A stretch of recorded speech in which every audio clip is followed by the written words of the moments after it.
I found these vintage G.I. Joe pants in a sewing box. Had gotten the sewing box at an estate sale. I bought it for the mother of pearl buttons that were in it. Very nice button.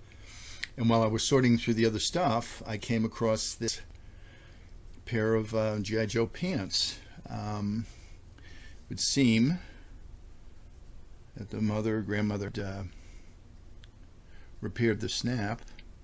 It's a little bit of black thread and some of the original thread, but the pants never got back to G.I. Joe or the kid. They're very nice condition. I didn't spot any labels, and the legs are here. You can see that there's no pockets. They're very nice.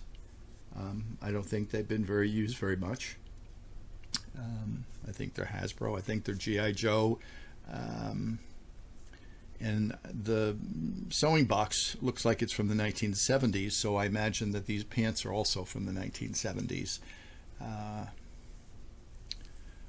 They're just a pair of G.I. Joe pants.